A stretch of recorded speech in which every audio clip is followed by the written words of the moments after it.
এই তুর্কি সাইপ্রাসে আসার পরের থেকে দালালের ফুটকিতে কাটি করতেছি, আর কত কাটি করবো ভাই। তো আজকের টপিক চলেন শুরু করা যাক। হ্যালো গাইস, প্যারাকম চিলবিশ।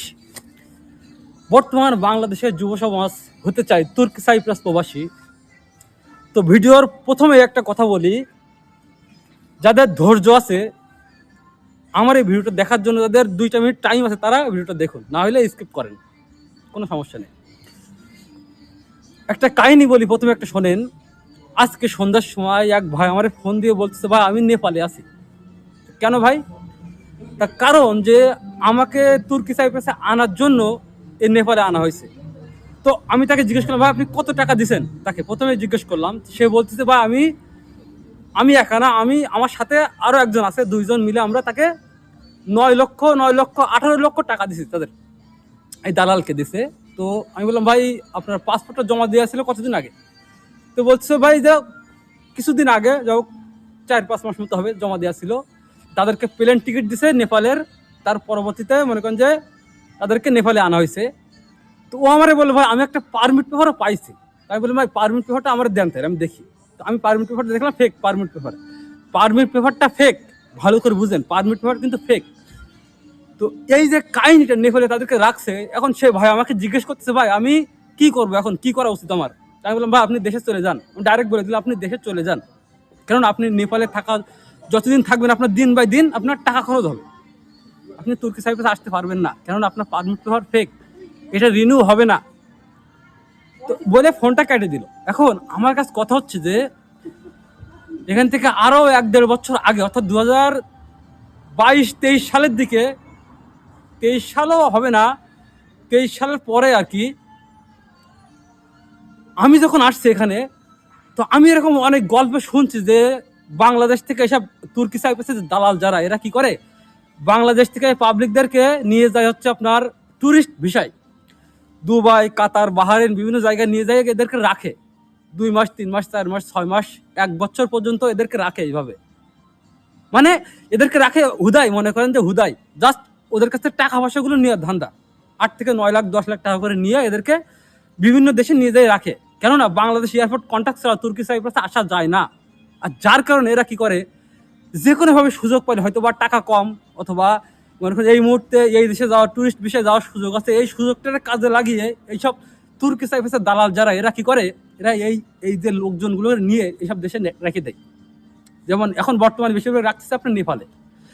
আমি কিছুদিন আগে শুনছি যে 64 জনের 64 কি 65 জনের একটা টিম, টোটালি একটা টিম, একটা দল নেপাল থেকে ফেরত গেছে বাংলাদেশে। এরা তুর্কি সাইপ্রাসে আসতে পারেনি, 3-4 মাস 5 মাস মতো রাখার পরে এরা ফিরে গেছে।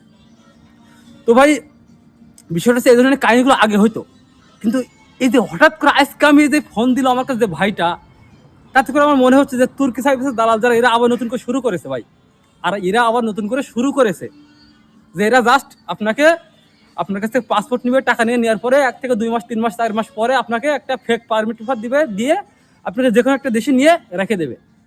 2 মাস 4 মাস 6 মাস পরে দেবে, আপনাকে তুর্কি সাইপ্রাসে নিয়ে আসতে পারবে না। কেননা তুর্কি সাইপ্রাসে আসতে গেলে লাগে একটা পারমিট পেপার, আর এই পারমিট পেপারটা তারা ম্যানেজ করতে পারে না, যার কারণে আপনাদেরকে এইভাবে বিভিন্ন দেশে রেখে দেয়। ঠিক আছে? তো আমার কাছে কথা হচ্ছে, ভাই এই কাজগুলো আগে হইতো, কিছু কিছু দালাল ছিল, কিছু দালাল চক্র, এরা এই কাজগুলো আগে করতো, এখন নতুন করে আবার শুরু করছে এই ধরনের কাজ এরা। কেননা ভিসাটা বন্ধ, এরা লোক আনতে পারতেছে না। ঠিক আছে?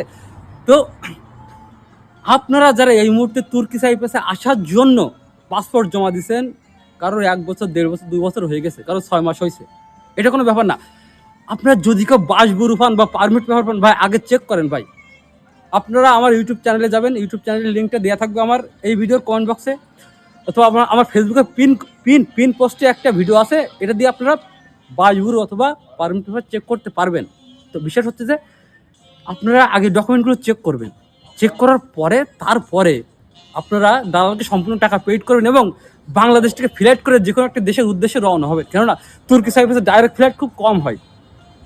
আপনাদেরকে এরকম নেপাল, ভুটান, শ্রীলঙ্কা, দুবাই, কাতার, বাহারাইন বিভিন্ন দেশে আপনাদেরকে নিয়ে রাখবে, কিন্তু আপনাদের ভাই তুর্কি সাইপ্রাসে আনতে পারবে না। কারণ একটাই, তুর্কি সাইপ্রাসে আসতে গেলে পারমিট পেপার লাগে। আরে পারমিট পেপার যতদিন না হবে আপনি আসতে পারবেন না। তো আপনাদেরকে বাংলাদেশ থেকে আনার একটাই উদ্দেশ্য, সেটা হচ্ছে আপনাদের কাছ থেকে যে চুক্তির টাকা ছিল এই টাকাগুলো নেওয়া। এই টাকাগুলো, এই কাজগুলো ভাই অনেক আগে হয়তো। আমি যখন ভাই দুবাই আসছিলাম, আসার পর দেখছি ভাই কিছু কিছু লোক 1 বছর পর্যন্ত দুবাই বসে আছে, পড়ে আছে, শুয়ে আছে, ওখানে খাচ্ছে দাচ্ছে সস্তে, ওখানেই সব কিছু। তুর্কি সাইপ্রাসে আসবো কিন্তু আসতে পারছে না, কারণ একটাই ভাই, এরা এখনো এইসব দালালরা এখনো তুর্কি সাইপ্রাসে পারমিট আপনাদের জন্য ম্যানেজ করতে পারেনি বা ম্যানেজ করেনি বা আবেদনও করেনি।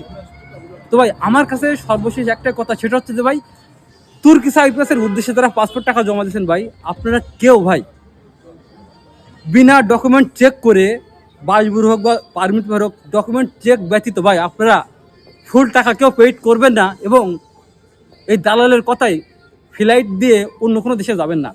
আপনারা সমস্ত সব কিছু রেডি থাকবেন, বা মানে সমস্ত সব কিছু চেক করবেন, করার পরে আপনারা রেডি হবেন, তারপরে আপনারা ফ্লাইট করবেন। তার আগে ভাই আপনারা যদি ফ্লাইট করেন বা যে কোনো একটা দেশে এসে যদি ভরসা করেন যে আমরা এই দেশ থেকে তুর্কি সাইপ্রাসে যাইতে পারবো, আপনাদের হাতে রেখেন পুটকিতে বাস।